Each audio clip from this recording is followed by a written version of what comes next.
எவ்வளோ டைம் இந்த ஹெட் டேக்ல இருக்க டேக்ஸ் எல்லாம் யூஸ் பண்ணியிருப்போம், அதோட ஆக்சுவல் மீனிங் என்னன்னு தெரியாமலே. இப்போ என்னென்னு தெரிஞ்சுட்டு யூஸ் பண்ணலாம், ஓகேவா? First one meta character set UTF-8. இந்த டேக் எதுக்குன்னா நம்ம வெப்சைட்டில் வர சிம்பிள், ஸ்பெஷல் கேரக்டர்ஸ், எமோஜி இதெல்லாம் சப்போர்ட் பண்ணால் தான் இந்த டேக் யூஸ் பண்ணுவாங்க. மெட்டா வியூ போர்ட், இது அனதர் இம்பார்ட்டன்ட் மெட்டா டேக்னு சொல்லுவேன். ஏன்னா ஒரு வெப்சைட்னே எடுத்துக்கிட்டோம்னா அது எல்லா வியூ போர்ட்லேயும் யூசர் ஃப்ரெண்ட்லி அண்ட் ரெஸ்பான்சிவாக வரதுக்காக இந்த டேக் யூஸ் பண்ணுவோம். இந்த டைட்டில் டேக், இதுதான் நம்ம ப்ரௌசர் டைட்டில் பார்ல ஷோ ஆகும். இன்னும் சர்ச் இன்ஜின் ரிசல்ட்ல இது எப்படி இருக்குன்னு பார்க்கலாம். ஓகே, அமேசான் நான் டைப் பண்றேன். இங்க டைட்டில் டேக்ல நம்ம என்ன தரமோ அதுதான் இங்க எப்படி ஷோ ஆகும்.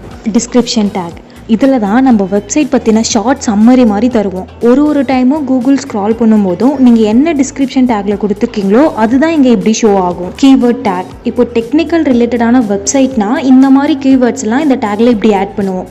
இப்போ எக்ஸாம்பிளுக்கு ஒரு கீவேர்ட் சர்ச் பண்ணுறீங்க, சேம் இதே கீவேர்ட்ஸ் உள்ள வெப்சைட்லாம் இங்கே எப்படி ஷோ ஆகும்.